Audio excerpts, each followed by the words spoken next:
Ketemu maning karo YouTube Nyong Lik Slamet wong Purwokerto.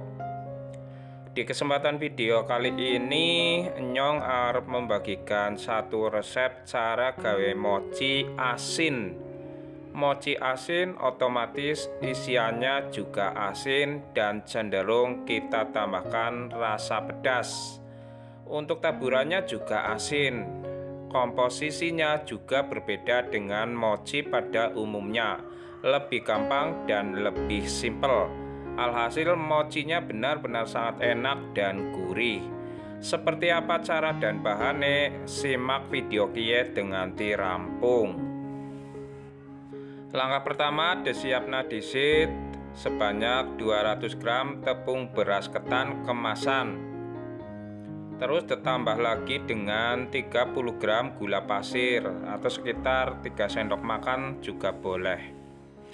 Ditambah lagi setengah sendok teh garam. Kemudian banyu, ini banyu biasa atau air biasa sebanyak 210 ml. Jangan lupa ditambah dengan minyak goreng. Gunakan minyak goreng yang terbaik sebanyak kurang lebih 4 sendok makan minyak goreng. Nah, ini tidak ditambah dengan susu bubuk ataupun tidak ditambah dengan vanili karena ini varian asin, jadi bumbunya sederhana dan banget gampangnya, tetapi rasanya dijamin. Diaduk-aduk hingga tercampur merata. Setelah itu sisihkan terlebih dahulu hingga gula menjadi larut. Setelah gula cukup larut, kita siapkan loyang, olesi dengan minyak goreng. Untuk ukuran loyang sesuaikan, tidak harus sama. Yang penting bisa untuk ngukus. Adonan juga wajib disaring. Biasanya ini ada kotoran yang terdapat dari tepung ataupun gula. Jadi wajib disaring.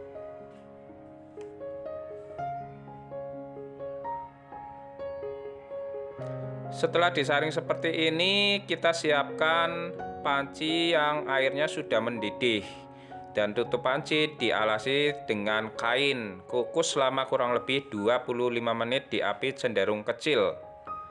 Setelah 25 menit ini keluarkan. Dicek dulu ini sudah matang atau belum. Jika masih belum cukup matang, bisa dikukus lagi sebentar ya. Dan untuk adonan mochi itu memang lengket ya karena dari tepung ketan, tetapi kalian bisa perhatikan di komposisi air. Jangan terlalu banyak airnya.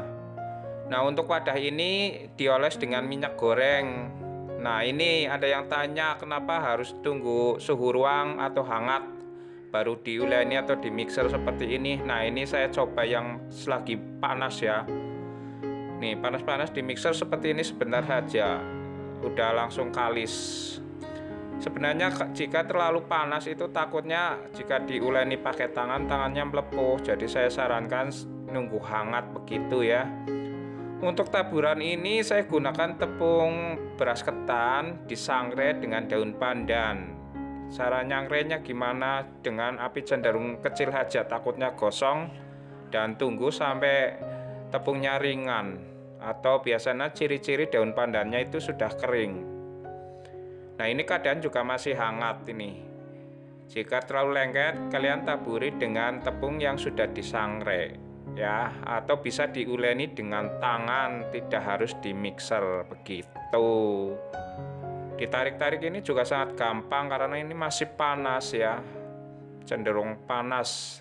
Nah, adonan yang pas itu seperti ini. Jadi mochinya itu nanti kenyal, lentur, dan pastinya lemes.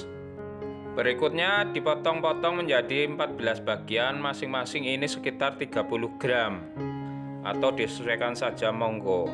Untuk isian saya menggunakan abon ayam. Harganya cari yang sesuai selera atau sesuai dengan ukuran yang nantinya kita jualnya pas begitu ya.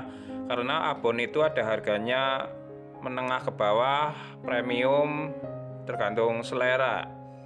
Caranya ngisi juga gampang, ini tidak harus nunggu dingin dulu adonan mochinya, selagi hangat atau panas juga langsung boleh karena isian tidak akan meleleh. Isi secukupnya dengan abon. Ini taburannya juga dari abon yang saya blender, jadi lebih halus dan lebih mudah menempel begitu. Total abon yang saya gunakan untuk satu resep ini sekitar 100 gram atau 1 ons ya. Isian abon juga kalian bisa tambahkan dengan bon cabe ataupun apa ya, biar berasa lebih pedas. Tapi biasanya saya tambah dengan bon cabe sedikit. Jadi ada rasa manis, asin dan juga pedas. Tuh, cara melipatnya juga gampang ya, tidak serepot yang isian krim. Selagi panas juga ini tidak masalah diisi. Selain isian dengan abon, bisa diganti dengan ayam suwir yang dimasak kemudian tambah dengan saus bolognese ya, atau saus apalah terserah. Dan ini hasilnya untuk satu resep menghasilkan 14 dengan masing-masing berat kulit 30 gram. Isiannya sebanyak sekitar 2 sendok teh. Hasilnya benar-benar sangat menarik, gurih, manis, pedas jika ditambah bon cabe bagian dalam ya. Silahkan dicoba, dipraktekkan. Nanti tahu rasanya dan teksturnya seperti apa. Untuk harga jual disesuaikan. Terima kasih, semoga bermanfaat. Matur kesuwun.